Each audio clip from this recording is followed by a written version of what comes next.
Okay, awesome. Well, thank you everybody for joining us today for our next mental health seminar, research exchange and conversations on video games. Kind of a non-standard mental health topic, but one that I'm really interested in hearing about. Just as a reminder, over the course of the semester, the series, the whole aim is to bring together researchers from a diverse array of fields and from different perspectives to try and generate conversation and build collaborative opportunities on this, under this very important and broad umbrella of mental health. And I'm really excited today to have both of our speakers, Dr. Leanne Chukoskie and Dr. Kasper Hartefeldt. Up first, we're going to have Dr. Chukoskie. She's an associate professor in the Department of Physical Therapy, Movement, and Rehabilitation Science in the Bouvé College of Health and the Games program in the College of Arts, Media, and Design. Her lab develops sensor-enabled experiences for assessment, intervention, and education, especially for individuals with developmental differences.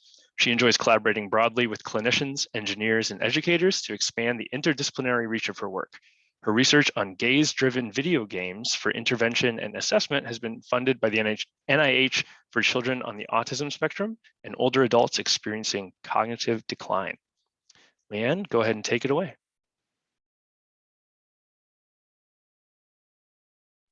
And I think you're muted. Yep. Thank you very much. It has to happen, doesn't it? So thank you so much for inviting me. I'm delighted to have the opportunity to share a little bit about my lens of how games and mental health might be seen together and how one might benefit the other, and also share a little bit about my work in this space. So to start off with, I'd like to say that this space is fairly complicated. The space of mental health and what I'm going to talk about also as well-being, and they're related. And I'm going to share with you here a space that is taken from this positive psychology literature, in particular, a publication from Slade on mental illness and well-being. And here I'm talking about mental illness sort of as being departures from mental health. Here on the right as good mental health, and then poor mental health on the left. And then thinking about well-being as a separate axis, meaning low down here and high up here. And then you can see these different quadrants where one might, think about how interventions could be layered into this space, right? So I think that it's important to set this up because these well-being and mental health are related concepts, but there are important distinctions to make. In particular, down in this quadrant, we really want professionals involved, most definitely. And certainly even aspects in this quadrant, right? We want there to make sure that whoever is experiencing high mental illness symptoms are seeing a professional, right? However, when we're dealing with things more along the central part of the axis and looking at issues of well-being, we might be in a position where it's actually beneficial to consider things that are more outside of the mental health professions in terms of delivery, right?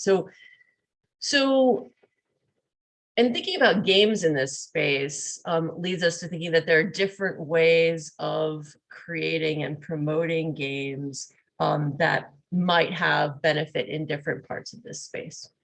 And I'm going to get to a bit more of that, but one way to think about it is that there are games, and we'll populate this a little bit further in the future, that have been, for instance, FDA approved for particular health conditions.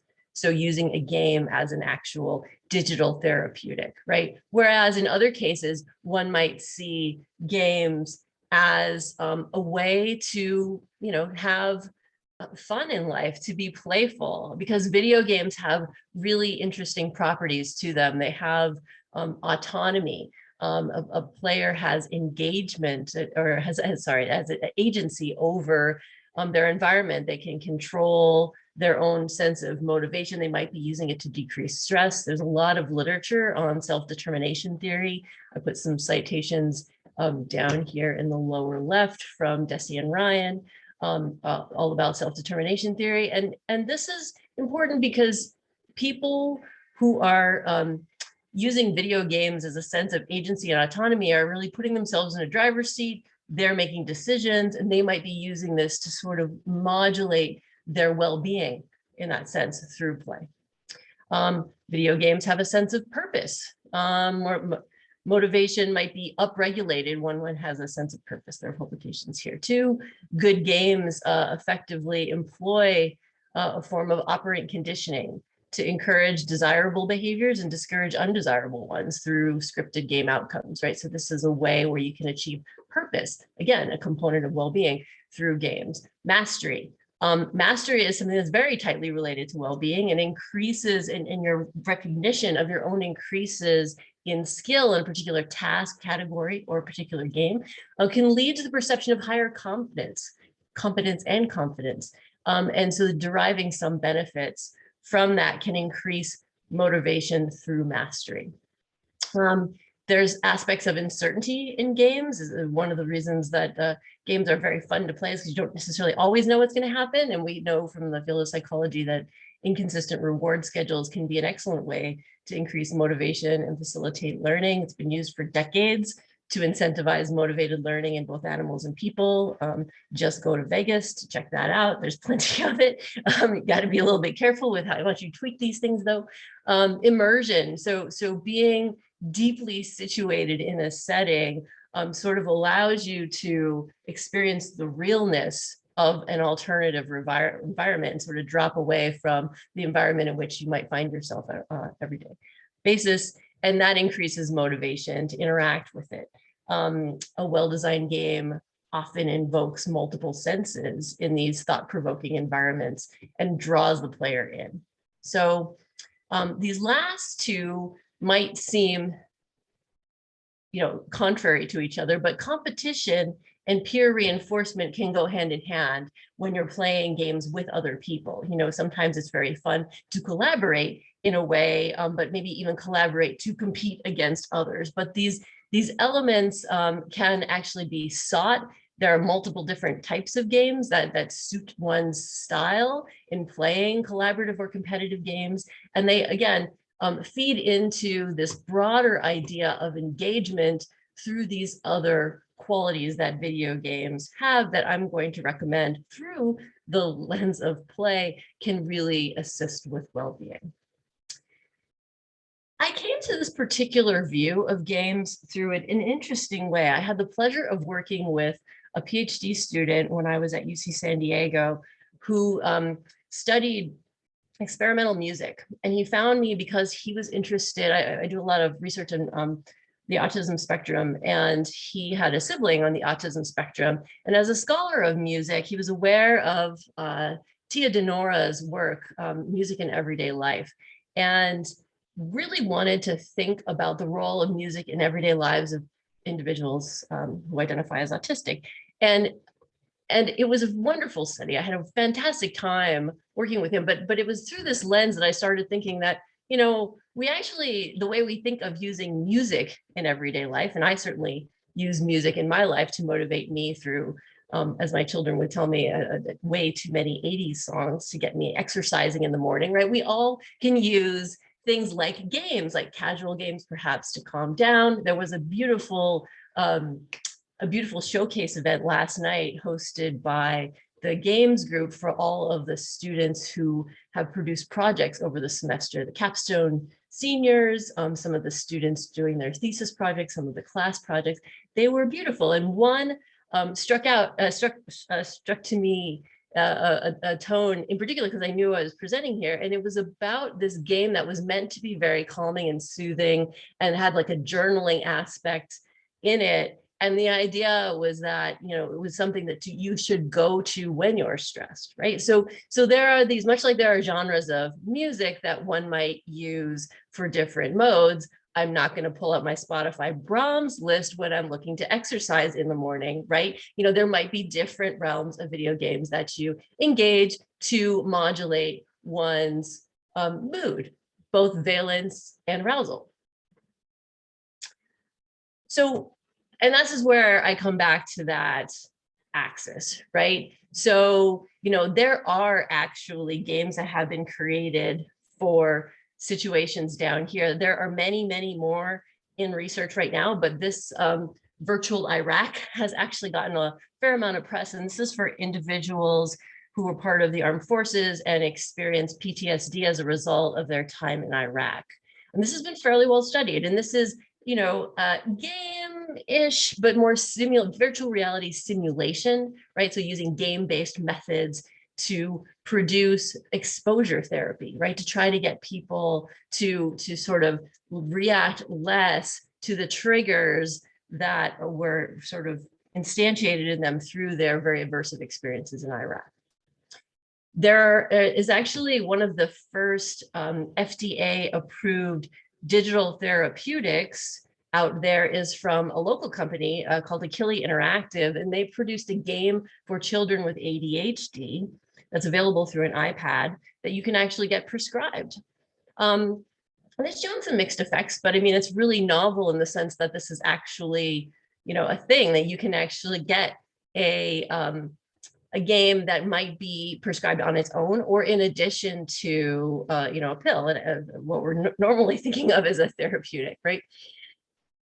Up here, there are actually a number of games that there are too many to list, but there are games that have been, I like to think of them as, you know, if you are sort of not in a place where you're willing to or interested at this point, sort of participating in a therapy group, talking through your ideas or your situation with people who are experiencing it with you live, or as we're doing here via Zoom, you know, maybe you might benefit from looking at games with these very strong narratives that are designed by people who've struggled with mental illness, right? It's a way for you to reflect on your own experiences by really immersing yourself in the experiences of others. And there's many opportunities in this genre. There are also more targeted therapeutics in the realm of cognitive behavioral therapy that are being released here. And there's a number of those from big companies who are really playing, you know, putting a lot of money into the digital therapeutics realm, like Pear. Some of theirs, I would say, are much less, more app-like and less game-like, but at any rate, this is going to be a big space. I'm going to tell you about a set of games that we designed that I feel like live in this space down here, where you know, individuals might not necessarily be struggling with mental illness symptoms per se, but are struggling with attention challenges, maybe not even with a diagnosis, and therefore experiencing relatively low levels of well-being and might benefit from that. But I think that, and I put this picture to represent a wide variety of games up here, but actually could span a lot of this axis. Again, thinking about the ways in which one might want to engage games to change your sense of a mood at the moment. So I want to focus on these games here.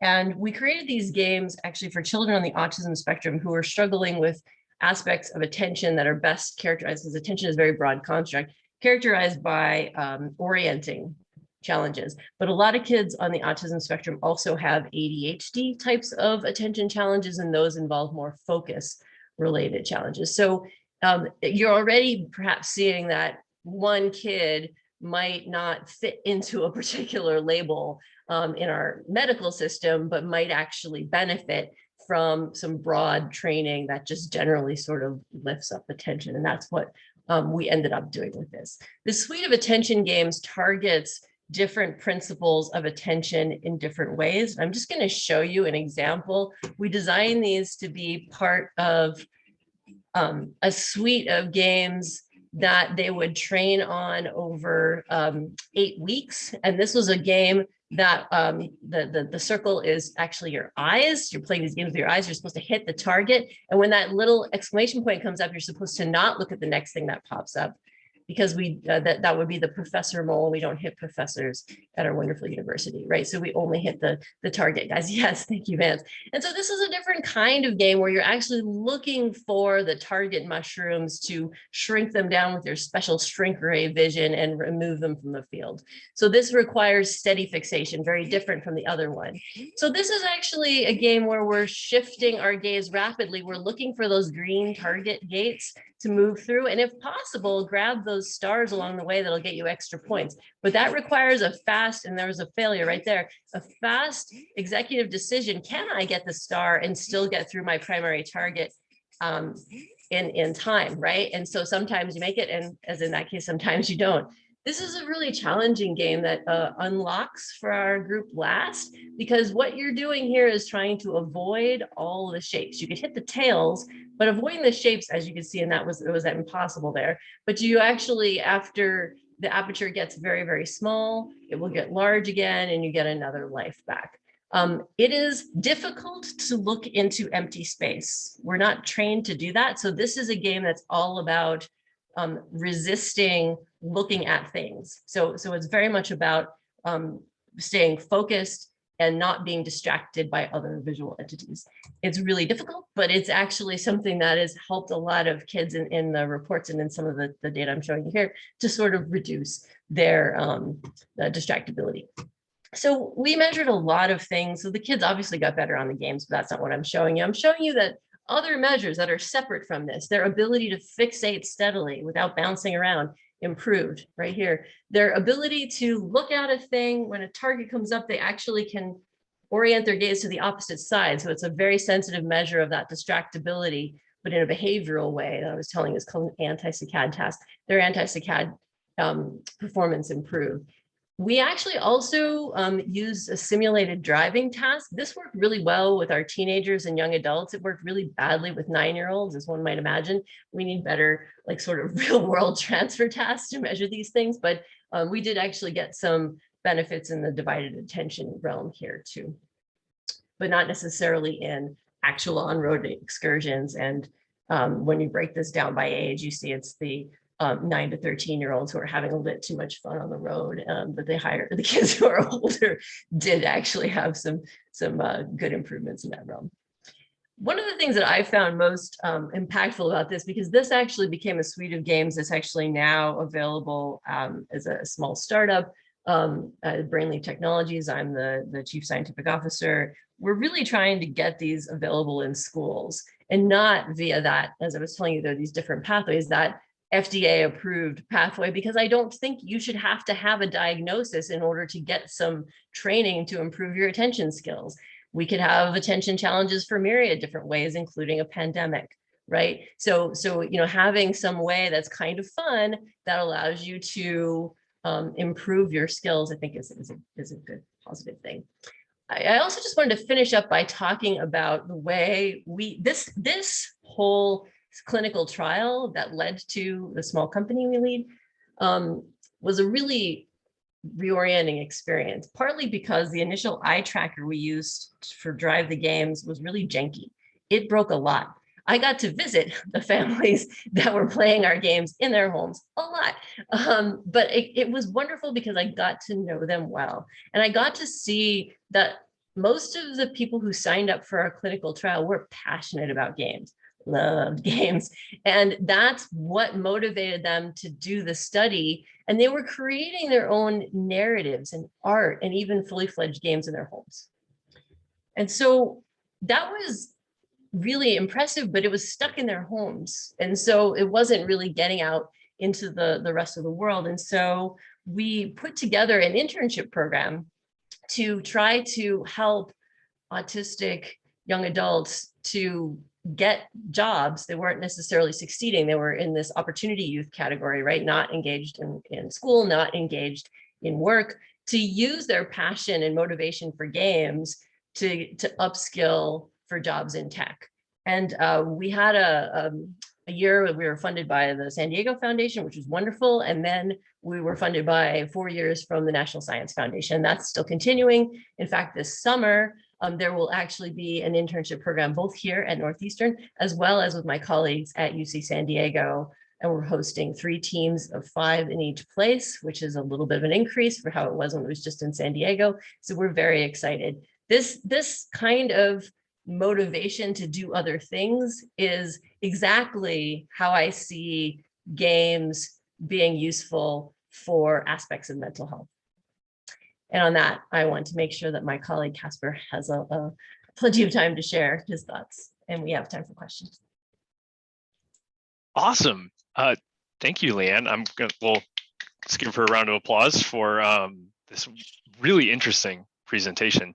I just, as a small comment, there is a game I saw on Steam, so like for the masses, called Before Your Eyes, where it noticed if you blink, and it never occurred to me that this is like a attention and learning tool. That's amazing. Yeah, so that's actually using your camera, your web camera. So eye tracking will become ubiquitous. It's in some phones, it's in the iPad Pro, and actually the eye tracking that's in the iPad Pro is quite good spatially. Temporally, it's not quite there yet. You can't play our games on an iPad Pro, but it's coming, right? So this is really just the beginning. We should have some privacy concerns about that, but that'll be another talk. But yes, these things are coming, and it's really cool that people are able to use all the widgets that are in our computers in order to augment the way we play games. Thanks for that, Vance. Absolutely. We do have probably time for one quick question, and then we'll have more time for questions at the end. But if anyone has a specific question right now. Yeah, I've got a question, if it's okay. Leanne, great presentation. Thank you, Art. Always good to catch up on what you're doing. So I think it's really interesting that the children improved on the games, which really do seem to tap different important aspects of attention. But did they also improve on clinical instruments that are used by pediatricians to diagnose the kids and diagnose the various attentional, reasoning, problem-solving issues that they have? Great question. So the kids who had screened for ADHD challenges did actually improve on a validated ADHD screener tool, but not all the kids had that. And as you might know, in autism, we don't actually have, it's not really part of the diagnosis. So there isn't necessarily an autism orienting clinical tool. The tool that my colleague Jean Townsend created, which is called the e-task, and it was a Posner-like queuing task. And I apologize that I'm really speaking to Art and Zheng Han here, but those of you who know this field will understand. It's a queuing task, except that it has a discriminandum, right? So you had the queue, but you didn't just have to detect, you had to discriminate, chance level being 25%, and there were improvements in orienting there as well. I think that's great, but I wonder if you could use instruments that are appropriate for ADHD for autism when you're evaluating attention, like the Conners, for example? You know, I think that my thinking has changed a lot over the years since I've done this study. There will be kids who have Conners like, continuous performance tasks types of challenges. And then there are kids who have these other challenges that are more about orienting, but they don't necessarily have problems in that sort of more focused continuous performance realm. So I think a broader clinical tool might do it, but I really think that attention is just a broad enough construct that I'm not sure you would see overall, unless you're looking at like really narrow subsections and giving the right clinical tool to the right population. Sure, thank you. Thank you. Appreciate your question. Great. And again, we'll do some questions after our second speaker. But so again, thank you, Leanne. That was fantastic. We're going to turn ourselves now over to Casper. Let's see. And I'll give a brief introduction here. So Dr. Kasper Hartefeldt is an associate professor of game design at Northeastern University in the College of Arts, Media, and Design, has affiliated appointments in computer science, electrical and computer engineering, mechanical and industrial engineering, and with the School of Law, and works closely with faculty in marine science and public policy. His research focuses on using games to study and improve decision-making, and through these efforts, both to advance our knowledge and to engage a broad cross-section of people globally about societal issues. He applies games especially in areas where it is challenging to study and educate in natural environments and collects detailed and expansive behavioral data in a controlled manner. A significant portion of his work is devoted to translating research outcomes to the classroom or informal settings in order to make sure that the next generation is ready to deal with the societal challenges of the 21st century. And Casper, you can go ahead and take it away. All right. So let's see. Am I sharing the right screen? No, I don't think You're so. sharing all of your screen right now, so not just the slides. Let me see. This should be this one. All right. Does this work? This is, yeah, we can see the preview on the left as long as you're cool with that. Oh, now it's good. Yeah. All right. Awesome. Thank you. Thank you for having me. So I'll give, and thank you also for the description of my work and what I do. I'll give a little bit more background because I think it's really important because games is such an interdisciplinary field to know where people are coming from. And so my background is partially in psychology and mostly in systems engineering, where I've studied. And so part of the systems engineering study that I did was to combine social sciences and engineering to solve complex societal problems. And I've evolved my practice and been expanding into the health domain. And I will show to you one study that I've been doing recently, which is really applicable to the topic of mental health. My lab is the Ghost Lab. I probably don't need to explain why, but it's a great lab with 9 PhD students and 3 postdocs, and it's growing quite quickly. So yeah, you might not really, well, you might see them around, but anyway, my greatest accomplishment, I still consider to be a conference I organized called the Foundation of Digital Games at Cape Cod, where I had 150 academics dress up with capes. You know, those are also things you need to cherish in academia. And I'm also really happy that KMD now has a PhD program where it will see and contribute more to interdisciplinary research. And Leanne and Bob were on the call. They have students who are admitted in the program.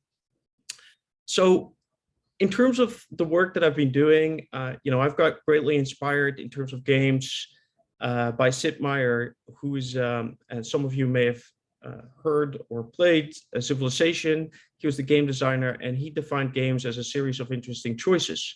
And that really sparked, you know, something with me with regards to how games can be looked at. Because if a game is really a matter of a series of interesting choices, then you can study the choices that people are making. So in that respect, and that's also what I noticed when I was doing my PhD research, I saw that we could see a lot of what choices people are making and really basically observe human behavior that way. And so that really led me to my research. And that also evolved over time. So my work has really been focused first on the first part, which is to advance the use of games and gamification for studying and improving human behavior. And in order to do that, I noticed that I spent a lot of time making games, which is a very tedious process that requires a lot of time. Sometimes for my PhD, I created one game, and it took me many years, and it also included my master thesis. So in total, I spent 6-7 years just creating one game and studying it. So, you know, I imagine people in a lot of other disciplines run multiple studies. You know, I just had to create one game and ran one study. So I figured there needs to be a better way for me to be able to create games faster and quicker. Obviously, commercially, game engines have become available.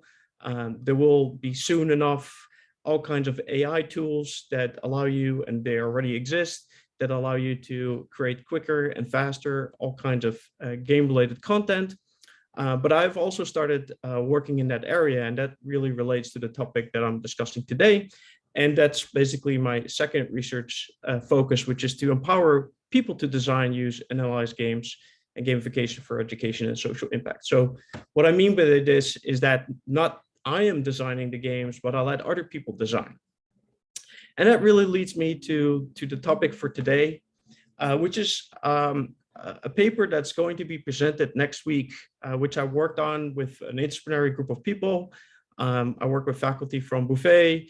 I work with a PhD student from computer science, and with faculty from the College of Arts, Media and Design, and students from our game science and design program.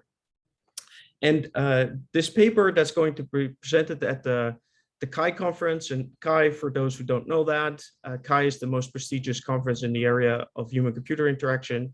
And this paper is called Guilty of Talking Too Much, How Psychotherapists Gamify Therapy.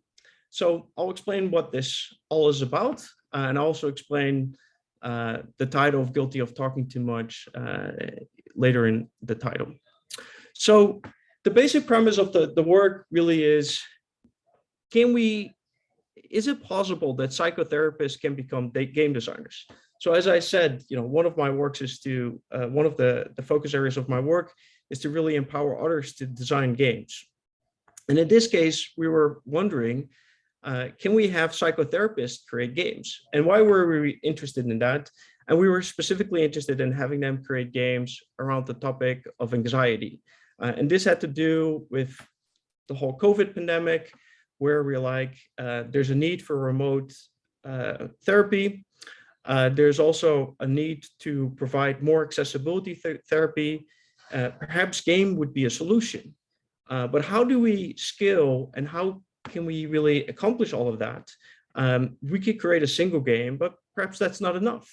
And perhaps we can find a way to have psychotherapists create games, because then it would allow us to create many more games, could be potentially be tailored, et cetera, et cetera. But we started with just basic thought, would psychotherapists, would they be able to create games? Would they be interested in it? And it was a very exploratory research. And I give a disclaimer here. This is a very exploratory study, where I don't have any statistical analyses. I do that kind of work, but that's not going to be in this presentation. This is mostly focused on working closely with 6 psychotherapists. We started with 7 to see how they would create games and what we can learn from that. So our questions really were, can psychotherapists be game designers? And what can we learn from psychotherapists of how they design gamified therapy? And this relates to, I'm also part of the research of the Center for Design. And from design research perspective, there are 2 different methodologies that are really relevant here. One is research through design. So you're contributing to knowledge through the act of making. And in this case, what is being made is by the psychotherapists. So what we're trying to do is we let psychotherapists create a game, and then we analyze that to see what we can learn from that. So that's the research through design angle.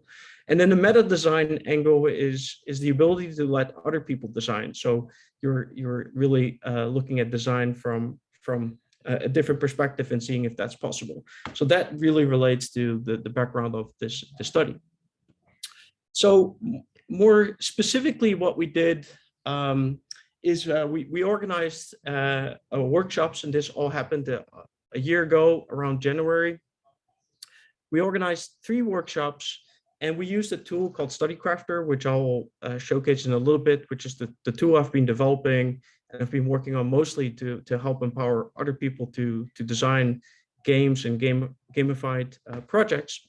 And in this workshop, we had 3 workshops. So the first workshop, the psychotherapists got trained in using the tool. We also brainstormed about possible games that they could make. Then they had 1 week to essentially create their first prototype. And then the week later, after that, we came back for the second workshop where they were showcasing their prototypes to each other. We gave some feedback. And then again, they had some time to iterate their work. And at the last workshop, they were showcasing the work and we were discussing their experiences. So there were basically 3 workshops, all organized over Zoom, with 7 psychotherapists at first, but 1 dropped out very quickly. And so we continued with 6 of them. And then we did all kinds of analyses to examine the games that they created. We looked at the transcripts of the workshops to distill all kinds of conclusions from this work. I don't expect you to read all of this, but this is basically the 7 psychotherapists. They did have a wide range of experience. They were all practicing psychotherapists. They did also have varying experiences with regards to technology. And the person who dropped out was somebody who was not very savvy with technology and had not anticipated that we would be working with technology. And so that was a reason for this person to drop out. But these other folks weren't necessarily tech savvy either, but were more tech savvy than at least P7 who dropped out. They also varied in age and all of that. So there was a huge mix of people participating in this study. And so there were not necessarily game designers already or people who played a lot of games. The tool that we use is called Studycrafter, and I'll show you a video of this tool. It shows you quickly what it looks like.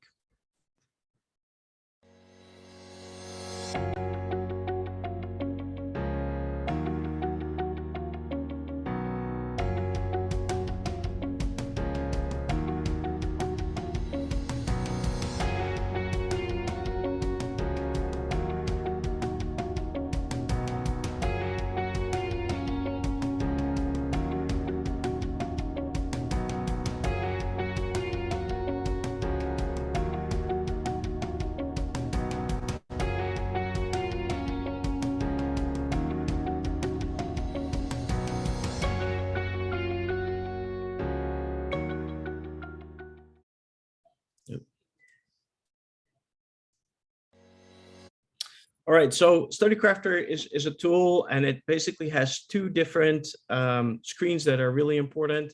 One screen is called the layout tab, and in the layout tab, you're basically generating the environment where everything takes place. It looks a little bit like Photoshop, and you can insert characters, you can insert a background, you can move things around. That's basically what you do there. So you're basically creating what people will see.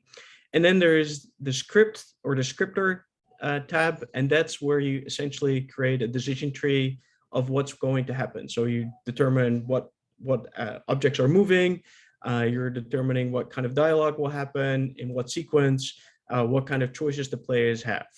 So it's all very visually focused. So it's basically visual programming, if you like, where people can essentially create a whole experience all tied together. And that's what the folks had to learn in this experience. And so the whole experience didn't last except for a couple of weeks. And they had to learn this tool in a workshop that wasn't even 2 hours long. So they created a whole bunch of games here. So these are some examples of games that they created. They used the basic art assets from Studycrafter, but you can upload your own art assets into it as well, which one of the participants did. But most of them were sticking to the existing art assets.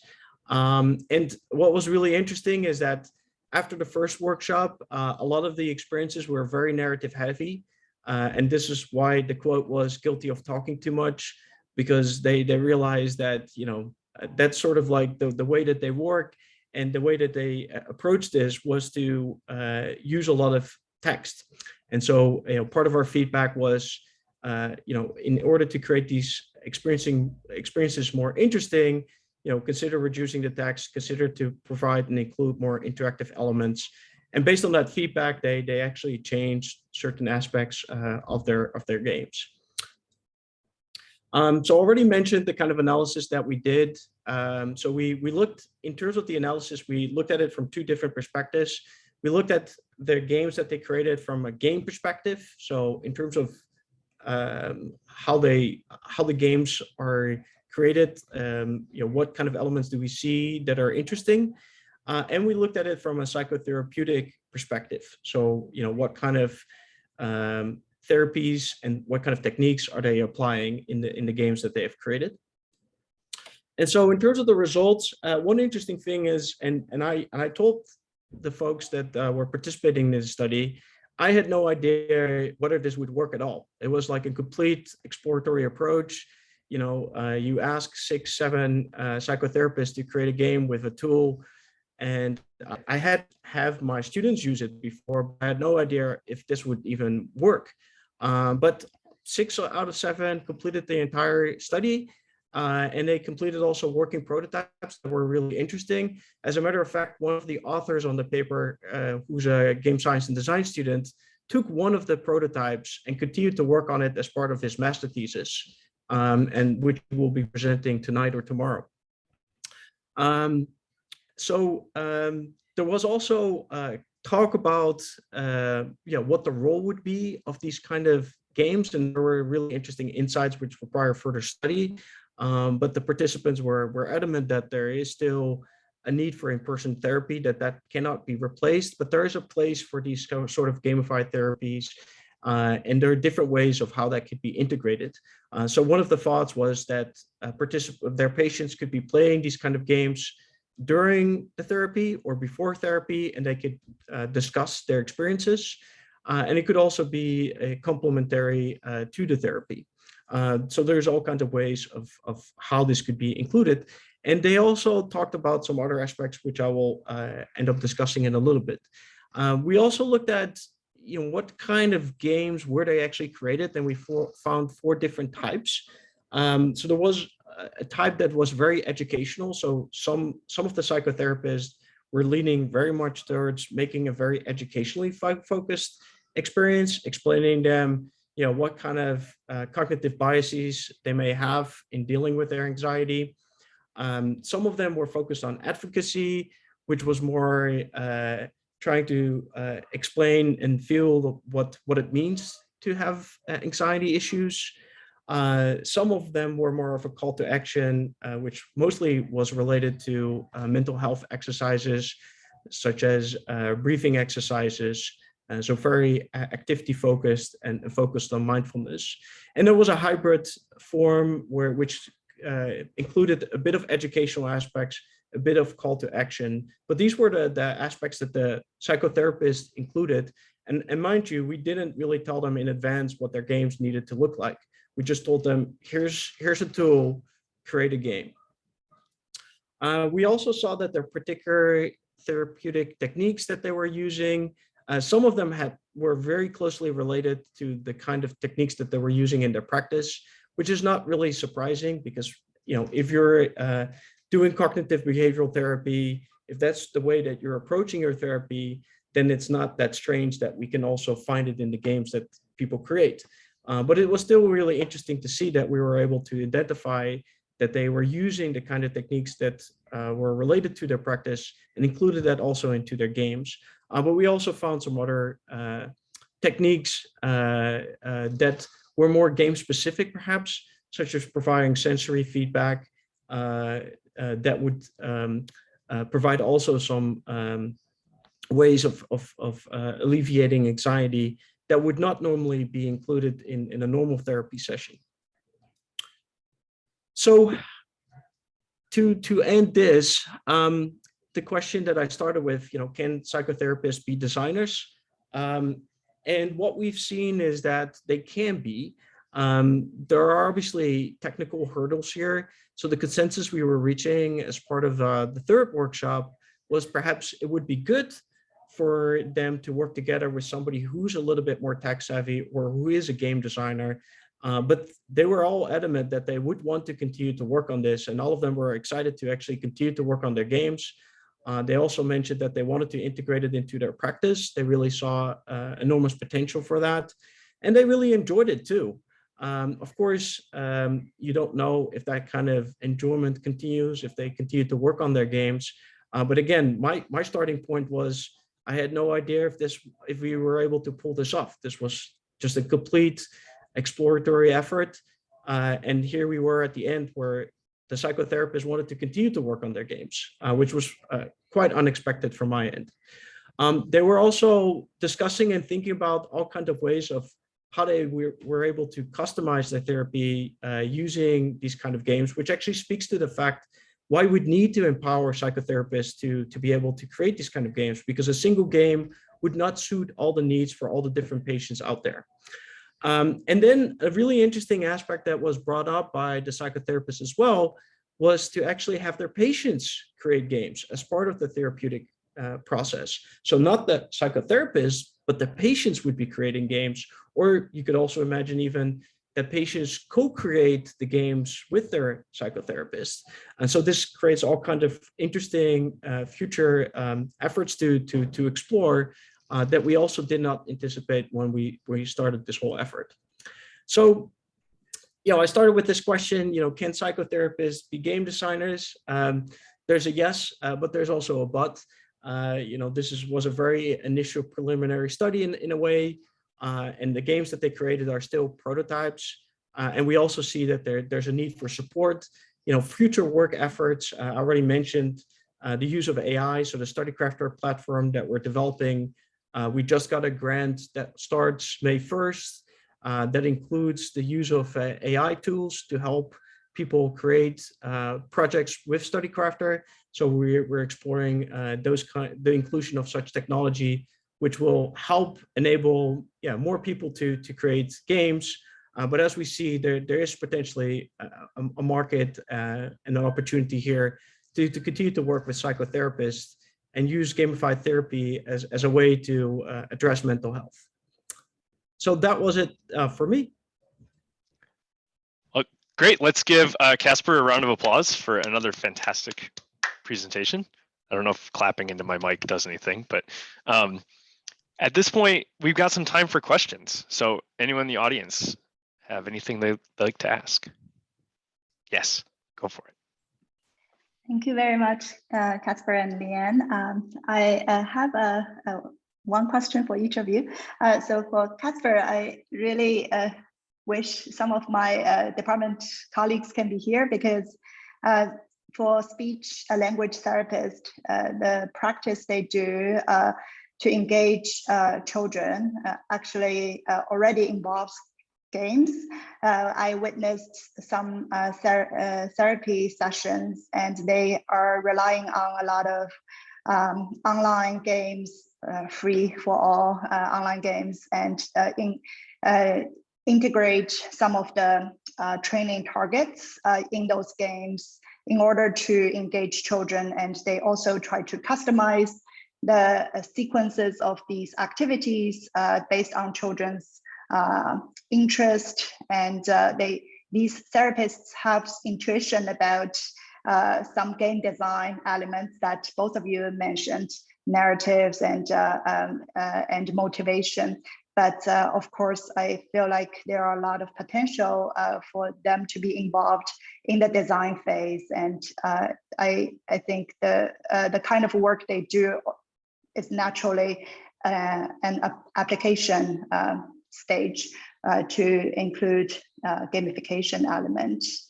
And the question I had for Kasper is that whether the tool you introduced, the Studycrafter, is a third-person game design or a first-person game design. I feel like that differs from what Leanne showed us in her games. It's mostly like a first person point of view, looking at the screen, and you have the full control for the game process, right? But the games you showed us, I don't know whether it's like an RPG game that you can move the characters around.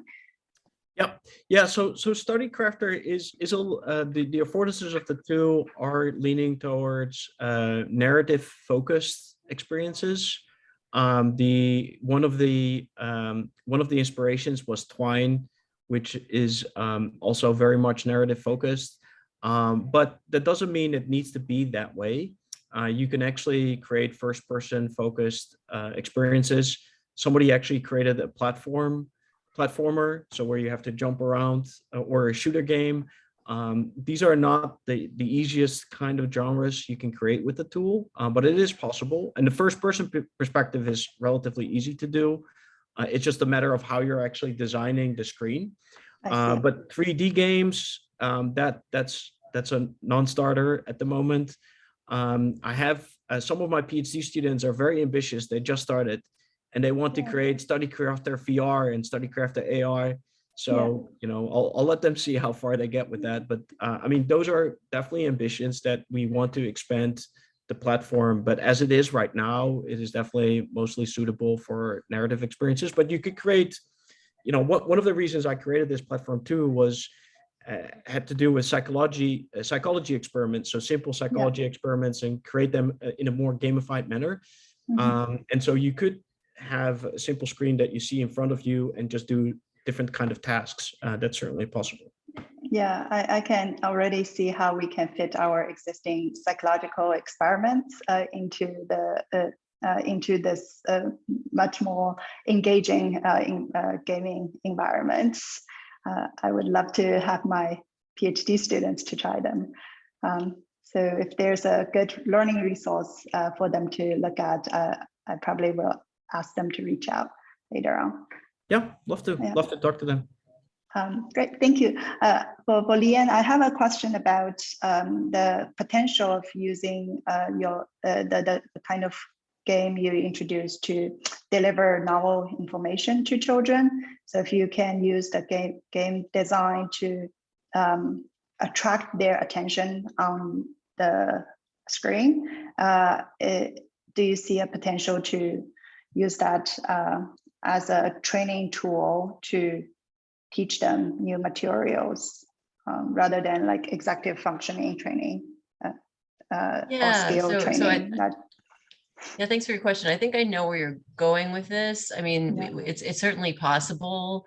I want to be sensitive to things that have been, overly arousing for certain populations, and if there might be a good reason why people don't look at what they look at, or don't look at what they don't look at, right? But I think that it's certainly possible. I think you just need to be clear with the goals and guiding that way. That said, we had the pleasure of having Art at a lab meeting a week and a half ago, something like that, a week ago.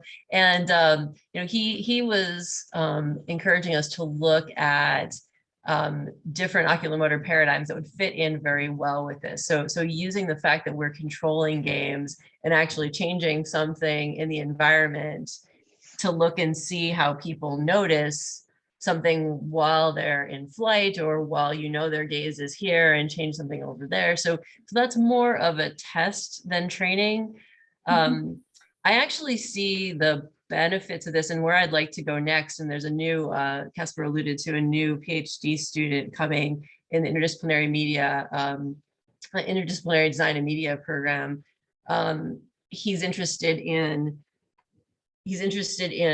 developing technology for non-speaking individuals with autism. There is a real challenge for people, not just with autism, but with cerebral palsy, accessing gaze-driven speech devices, because there's this gap in training to use it.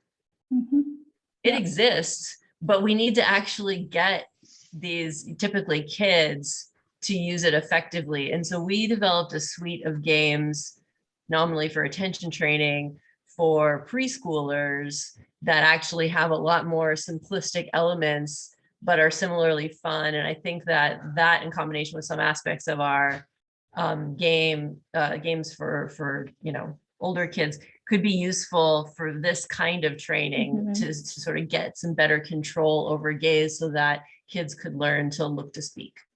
Right. And so that I think is really powerful, is something that I really like to start with Uri, who's coming soon, and see what we can do to get that going. Because I've actually had the pleasure twice of helping a kid who had been in his school not able to access, like every 6 months, the system would come through and they'd put this device in front of the kid and they'd say, oh, not ready.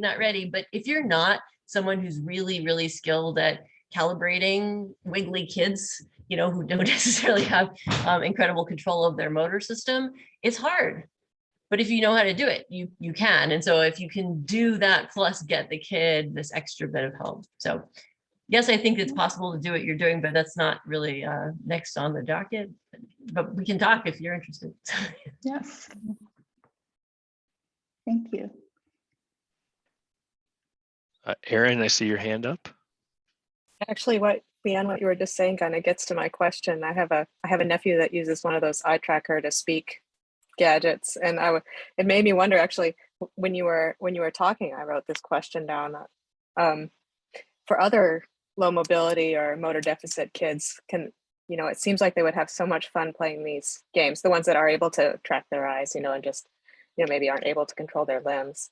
I wonder if there's any, possibility, because I think they would just enjoy this so much. Some of them. Absolutely. We really need to be thinking more about universal design. I'm not sure if Ara is still on this call. She is, right? So Ara is a game science and design student who I'm delighted that she moved with me from San Diego to be here, and really is interested in concepts of universal design, designing games for folks who don't necessarily engage with games in the standard way. And I think that this is important. And the fact that eye trackers are getting inexpensive and again, are going to be available in many different ways is absolutely something we should do. So yeah, I'd be happy to talk to you more about that, Aaron. I'd love your thoughts on it. Maybe if he's available. Sure, absolutely. Yeah. Yeah. He lives in North Carolina, but right. I could Zoom. Art, go for it.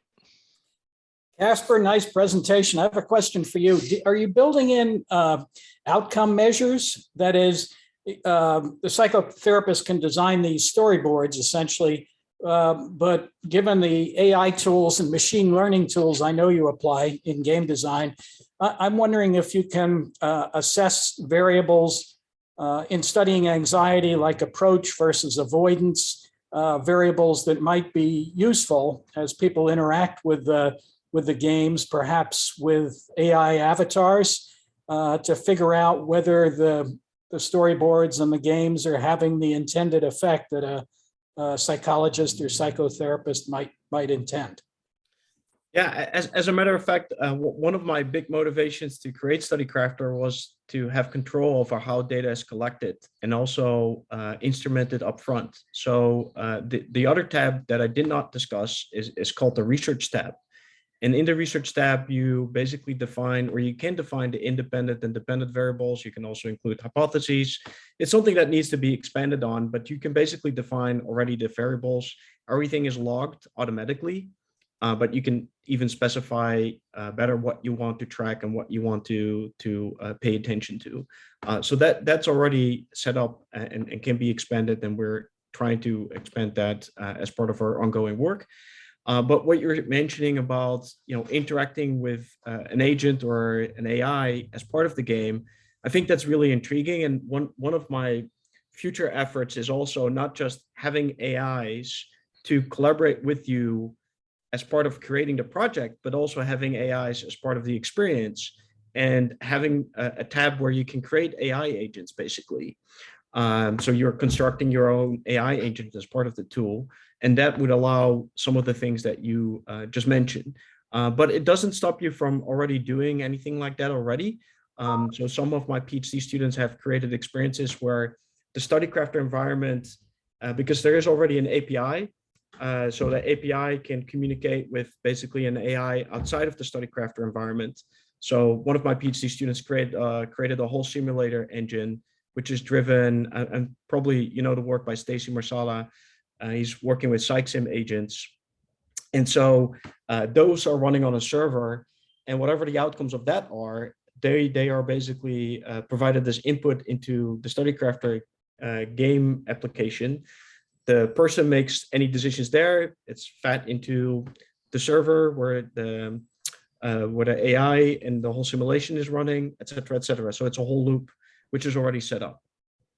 That's great. Thank you. As you were speaking, I was thinking of another variable that might be worth incorporating, that is physiological measures. When I think of researchers who do marital therapy or couples therapy, John Gottman would be a good example, that they've used heart rate, they've used respiration as a way to determine whether the therapy is creating the right physiological conditions for people to interact more successfully.